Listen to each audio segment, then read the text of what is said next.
पाकिस्तान की तनसीबात पर, मियां वाली एयरबेस पर वो सियासी कारकुन थे या दहशतगर्द थे? उसका मास्टरमाइंड दहशतगर्द था या एक जमात का मकबूल लीडर था? इंसाफ जो है वो हर वक्त हर एक के लिए होना चाहिए। मैं जो कहता हूं, मैं तो कहता हूं नवाज शरीफ को भी इंतखाबात से पहले इंसाफ मिलना चाहिए, और मैं कहता हूं कि पीटीआई के चेयरमैन को भी इलेक्शन से पहले इंसाफ मिलना चाहिए। जो प्ले बॉय था उसको पढ़े लिखे जस्टिस जो थे, जो इंसाफ के मनसब पे थे, क्या उनको पता नहीं था कि जो दहशतगर्दी, और क्या पाकिस्तान की हिस्ट्री में 75 साल हिस्ट्री में मियां वाली एयरबेस पे आज तक दुश्मन को निगाह डालने की जुर्रत हुई थी? जो 9-10 मई को आपने किया। और फिर मैंने उस वक्त भी कहा था कि पाकिस्तान की तनसीबात पर हमला करने वालों को आप इंसाफ के कटहरे में जब तक नहीं लाएंगे यह सिलसिला रुकेगा नहीं। फिर आपने देखा 5-7 दिन पहले उसी मियां वाली एयरबेस पर दहशतगर्दों ने हमला किया, और क्या दहशतगर्दों के हमला करने वाले को आप सियासी कारकुन कहेंगे? आप जमहूरियत के पौधे को परवरिश करने की मेरे इंतहाई काबिल एहतराम दानश्वर, कुछ एंकर साहबान जिनका फन है, जिनके पास फन है कि लोगों की जहन साजी करते हैं, मुझे आज वही जवाब दे दें कि क्या 9-10 मई को जो हमला हुआ था पाकिस्तान की तनसीबात पर, मियां वाली एयरबेस पर, वो सियासी कारकुन थे या दहशतगर्द थे? उसका मास्टरमाइंड दहशतगर्द था या एक जमात का मकबूल लीडर था? और आज जो दहशतगर्दी हुई है मियां वाली एयरबेस पे, वो दहशतगर्द को भी आप कहेंगे कि मिट्टी डालो आगे बढ़े? नहीं हो सकता। ये रियासत है, ये पाकिस्तान है, ये आजाद पाकिस्तान है, ये 25 करोड़ अवाम का पाकिस्तान है। आप इस आड़ में कि जनाब 2018 में अगर गलत हुआ था तो क्या आज ठीक हो रहा है? मुझे कोई ये समझा तो दे आज हो क्या रहा है। अगर आप इसको होना कहते हो कि आप कहते हैं कि जनाब आज जो है वो फास्ट ट्रैक पे नवाज शरीफ को इंसाफ मिल रहा है, मैं तो कहता हूं फास्ट ट्रैक जो होता है वो चेहरा नहीं देखता, वो वक्त नहीं देखता। इंसाफ जो है वो हर वक्त हर एक के लिए होना चाहिए। मैं जो कहता हूं, मैं तो कहता हूं नवाज शरीफ को भी इंतखाबात से पहले इंसाफ मिलना चाहिए, और मैं कहता हूं कि पीटीआई के चेयरमैन को भी इलेक्शन से पहले इंसाफ मिलना चाहिए।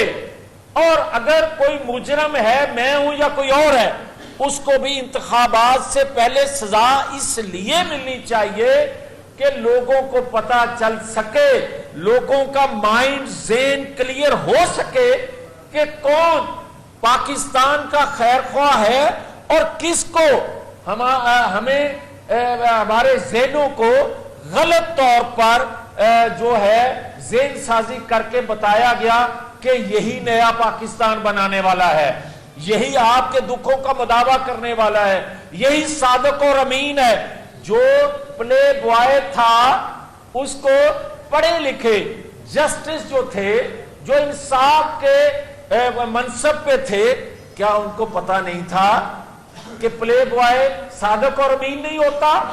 मगर यहां तो किया गया। फिर आज जब हम तकाजा कर रहे हैं कि आईन कानून के मुताबिक चीजें होनी चाहिए, तो उसको कहते हो कि ये ड्यू प्रोसेस नहीं है। तो ड्यू प्रोसेस के मायने जरा देख ले। और जो आज हमें ये कहते हैं कि जनाब हम तो साथ थे जब वोट को इज्जत दो का स्लोगन था, आज और भाई मेरे बात यह है कि वोट को इज्जत दो का मतलब है कि आईनी अदारे आईनी हदूद में रहकर काम करें, उस पर आज भी हम सख्ती से पाबंदी करने की बात करते हैं, करते रहेंगे। मगर वोट को इज्जत दो का मायने ये हरगिज नहीं है कि वोट के बगैर मुझे बारी दो, ये नहीं होता। और कभी भी ये हो नहीं सकता कि जमहूरियत में या इंतखाबात में बगैर वोट के किसी सिलेक्शन कमेटी 2018 की तरफ देखा जाए और कहा जाए ये बारी मेरी। ये बारियां ये वोटर देता है, ये पाकिस्तान के अवाम देते हैं। जमहूरियत में इंतखाबात में यही होता है कि जिसको मेजॉरिटी इंतखाब जिसका करे उसका राइट है, उसका हक है, और किसी का हक ये हो नहीं सकता।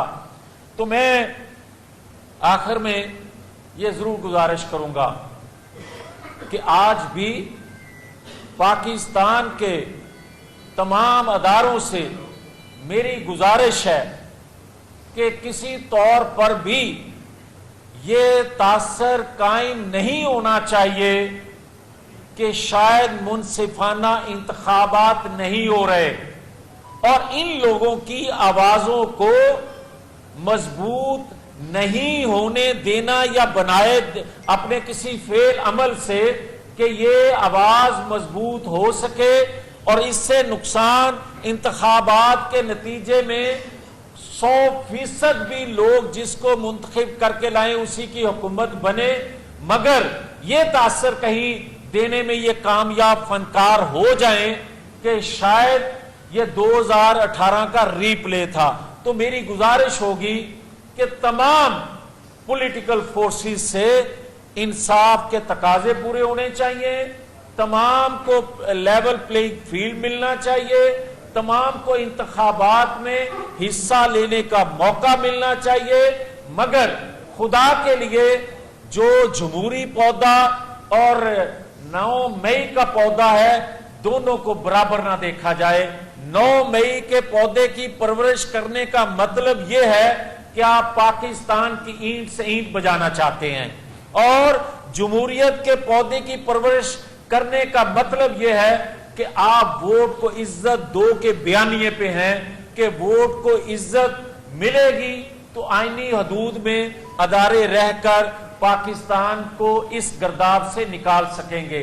तो नवाज शरीफ ये जो तासर दिया जा रहा है कि नवाज शरीफ एक जो है कौमी हुकूमत बनाने जा रहे हैं, मैं ये गुजारिश करता जाऊं कि जो हम देख रहे हैं, जो हमने ऑर्गेनाइज किया है जमात को नवाज शरीफ की क़यादत में, जो 21 अक्टूबर से लोगों की होप है, आखिरी उम्मीद है नवाज शरीफ से वाबस्ता उनकी, उसको देखते हुए हम इंशाअल्लाह ताला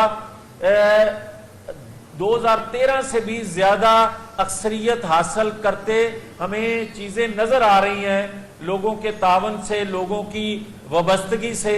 मगर नवाज शरीफ का ये पहले दिन से ख्याल है जो कि एक हकीकत है। वो समझते हैं कि 2024 में हमें हुकूमत बनाने के लिए किसी की सपोर्ट की जरूरत ना हो, मगर हम तमाम सूबों से कौमी इलाकाई जमातों को साथ मिला के मईशत को दुरुस्त करने के लिए, दुनिया में पाकिस्तान का खोया हुआ मकाम हासिल करने के लिए, पाकिस्तान को इस्तेहकाम देने के लिए, पाकिस्तान से दहशतगर्दी का खात्मा करने के लिए हम एक नेशनल जो है हुकूमत बनाएंगे ताकि इस गर्दाब से पाकिस्तान को निकाल सकें। हमारे लिए पाकिस्तान और पाकिस्तान की कौम अफजल है, महंगाई को कंट्रोल करना है और दीगर चैलेंजेस को फेस करना है, इसलिए हम सबको साथ लेकर चलेंगे। ये नवाज शरीफ का न सिर्फ ख्याल है बल्कि 2024 में इंशाअल्लाह अल्लाह ने उनको मौका दिया तो वो करके दिखाएंगे।